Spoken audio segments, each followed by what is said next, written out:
Rahim. Today we study about branches of biology for class 9th. Branches of biology में हम देखेंगे इसके description with pictures. Okay. First branch is anatomy. Anatomy means study of internal structure.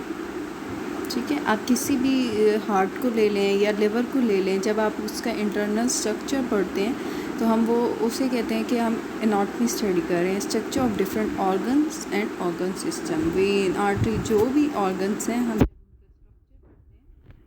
हम उसे anatomy just structure function जो है वो हम आगे नेक्स्ट किसी ब्रांच में फिजियोलॉजी में देखेंगे. फिलहाल हम एनाटमी की स्टडी कर रहे हैं तो जस्ट हम स्ट्रक्चर जब पढ़ेंगे कि हार्ट के कितने पार्ट्स हैं, कितने जो है किस किस वो टिश्यू से मिल के बना है, ये सारी चीज़ें जो हैं कि हम एनाटमी में स्टडी करते हैं. Slide, which is physiology.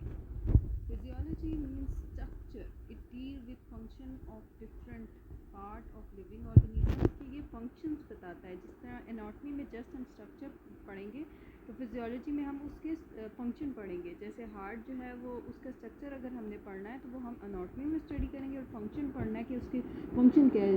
उसका basic function circulation है, तो circulation जो है वो हम physiology में पढ़ेंगे. इसी तरह हार्ट के अलावा जो हमारा डाइजेस्टिव सिस्टम है और जो एक्सक्रीटरी सिस्टम है, इम्यून सिस्टम है, रिप्रोडक्टिव सिस्टम है, ये जितने भी सिस्टम्स हैं ह्यूमन बॉडी के, ये हम फिजियोलॉजी में पढ़ते हैं. Anatomy means internal structure and physiology means function of different parts of living organism. It is a study of function of different part of living organism. Now move toward the next slide, which is cell biology. As the name show it deal with study of cell. ठीक है, आपको पता है कि human body या जो भी living organism है वो सेल से बना है. तो सेल का जो स्ट्रक्चर है, उसका जो फंक्शन है, सेल के जो जितने पार्ट्स हैं उनका स्ट्रक्चर, उसका फंक्शन, वो हम टोटली सेल बायोलॉजी में पढ़ते हैं. जैसे सेल का एक ऑर्गन है, जैसे सेल में एक ऑर्गेनेली है और न्यूक्लियस, उसका स्ट्रक्चर हमने देखना हो और उसका फंक्शन देखना हो. राइबोसोम्स हैं, एंडोप्लाज्मिक रेक्टिकुलम है. ये आप जब नेक्स्ट चैप्टर में सेल बायोलॉजी स्टार्ट करोगे तो आपको ये सारे ऑर्गन्स नज़र आएंगे, ऑर्गेनेली नज़र आएंगे एक सेल में, और इसके स्ट्रक्चर और इसका फंक्शन हम पढ़ेंगे तो आपको समझ आ जाएगी. ये सेल बायोलॉजी का पूरा एक चैप्टर है, इसको आप बहुत डिटेल से पढ़ोगे cell biology. Now move toward the next slide, which is histology. Histology means deal with study of tissue. आप नीचे देखें कि एक स्किन का टिश्यू इन्होंने लिया हुआ है और वो बताया हुआ है ये डिफरेंट टिश्यूज़ से मिलके बना हुआ है. कौन कौन से टिश्यूज़ वो इस स्लाइड में बताया हुआ है कि किस तरह एक सेल, एक जो है टिश्यू, वो किस तरह स्किन का टिश्यू डिफरेंट टिश्यूज़ से मिलके बना है. तो histology is study of tissue.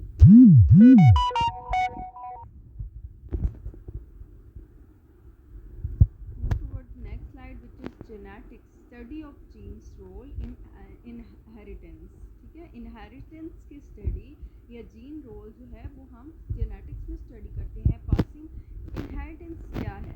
Passing out characteristic from parent to next generation is called inheritance. Means जो हमारे में कैरेक्टरिस्टिक हैं वो जीन के थ्रू जब नेक्स्ट जनरेशन में जाएंगे तो वो जेनेटिक्स होती है. पेरेंट से लेके जब नेक्स्ट जनरेशन में जो चीज़ इनहेरिट होती है हम उसे इनहेरिटेंस कहेंगे. ये हम सारा कुछ जेनेटिक्स में पढ़ते हैं कि कैसे जो है कलर ब्लाइंडनेस जो है वो कैसे ट्रांसफ़र होगी और जितने भी डिजीज़ हैं वो कैसे ट्रांसफ़र होंगी. तो फिर नेक्स्ट हम पढ़ते हैं embryology. Embryology is study of development of embryo. आप इस पिक्चर में देख सकते हैं कि किस तरह एक फीटस जो है वो एक ह्यूमन बेबी में ट्रांसफर्ड हुआ है. ये सारे स्टेजेस हैं. तो ये जितनी भी डेवलपमेंट के स्टेजेस हैं ये हम पढ़ते हैं एम्ब्रियोलॉजी में. Next is taxonomy, names and classification of organism. अब जब साइंटिस्ट को नीड हुई कि इतनी ज़्यादा चीज़ें, इतने ज़्यादा ऑर्गेनिज्म हैं, उनको हम किस तरह क्लासीफाई करें, किस तरह उनकी क्लासिफिकेशन हो, तो उन्होंने एक और ब्रांच ऑफ बायोलॉजी बनाई जिसे हम टैक्सोनॉमी कहते हैं. इसमें हम पढ़ते हैं कि किस तरह हम क्लासिफिकेशन करें ऑर्गेनिज़म्स की. जैसे आप देख लें कि यहाँ पे ह्यूमन, होमियोसैपियंस मीन्स ह्यूमंस की जो है वो क्लासिफिकेशन की हुई है. डोमेन, किंगडम, फाइलम, ये भी आप एक डिटेल इसका चैप्टर पढ़ोगे टैक्सोनॉमी का. Next is palaeontology. Palaeontology is study of fossil in order to build evidence for evolution. Evolution के लिए जब हमें एवोल्यूशन है क्या चीज़, एवोल्यूशन ये है कि आप किस तरह आइडेंटिफाई करो कि हम जो है वो पास्ट ऑर्गेनिज्म से बने हैं या हम नॉन लिविंग से बने हैं. तो ये जो है ये पैलेंटोलॉजी में फॉसल्स की स्टडी होती है, जो ये एविडेंस है कि हम जो है वो पास्ट ऑर्गेनिज्म से बने हैं. अब इसकी दो आगे ब्रांचेस हैं, एक होती है पैलेबॉटनी और एक पैलोजोलॉजी.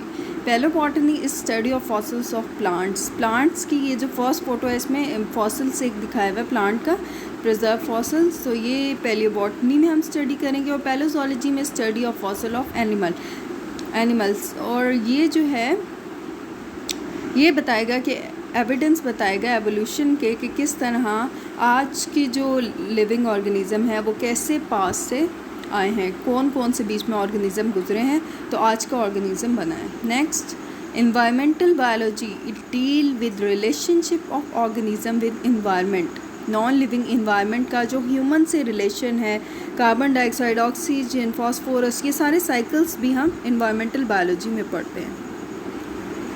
Socio biology, study of social behaviour. Animals का बिहेवियर या social behaviour, how they interact with each other, कैसे वो एक दूसरे से बातचीत करते हैं. आप सिंपल एग्जांपल ले लें इंसेक्ट्स की, तो वो किस तरह बी जो है वो किस तरह बाकी सबको बताती है कि नेक्टर किस साइड पे है. तो ये हम जो बिहेवियर है ये स्टडी करते हैं socio biology. Next is parasitology. इसमें हम स्टडी ऑफ पैरासाइट्स पढ़ते हैं कि ये पैरासाइट्स किस तरह, पैरासाइट होता क्या है. पहले तो पैरासाइट्स का मतलब है कि जो अपनी फीडिंग के लिए दूसरे को नुकसान पहुंचाते हैं. ठीक है, अब यहाँ पे डिफरेंट वॉर्म्स वगैरह इसमें एग्जांपल आ जाते हैं. तो ये अपनी फीड के लिए ये दूसरे होस्ट के ऊपर जो है वो उससे सक करते हैं, चाहे उसका ब्लड सक करें या जो भी चीज़ उससे फूड लेंगे, इन रिटर्न उसे नुकसान पहुंचाएंगे और ख़ुद फ़ायदा ले लेंगे. Next is biotechnology. Biotechnology is practical application of living organisms to make substance for welfare of mankind.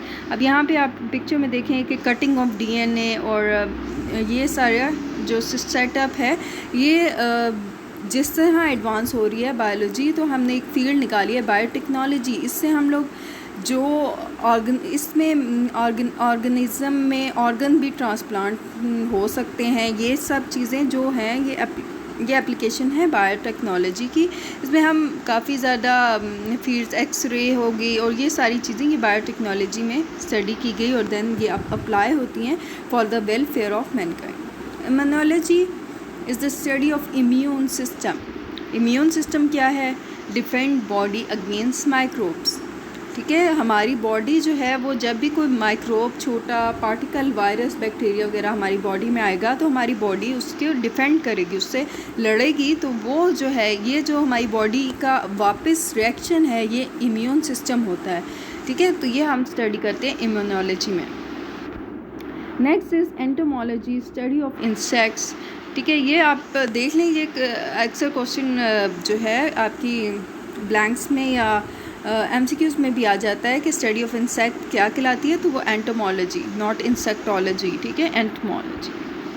Next is pharmacology, study of drugs and there effects on human body. ये तो आपने सुना होगा नेम फार्माकोलॉजी. तो pharmacology का यही means है कि मेडिसिन्स कैसे प्रोड्यूस होती हैं, ड्रग किस तरह, ड्रग्स का क्या इफ़ेक्ट है ह्यूमन बॉडी के ऊपर और उनसे किस तरह मेडिसिन, क्या उसमें केमिकल ऐड किया जाता है, क्या रिमूव किया जाए. तो ये सब चीज़ हम फार्माकोलॉजी में स्टडी करते हैं. ये बेसिक केमिस्ट्री भी इन्वॉल्व होती है इसमें pharmacology. Next is horticulture, art of gardening. ठीक है, आप किस तरह अपने बाग को सजा सकते हो, किस तरह ये फ्लावर्स जो हैं, डिफरेंट फ्लावर, उन्हें कंबाइन करके आप लगा सकते हो. ये सारी चीज़ें जो हैं ये हम हॉर्टिकल्चर में स्टडी करते हैं.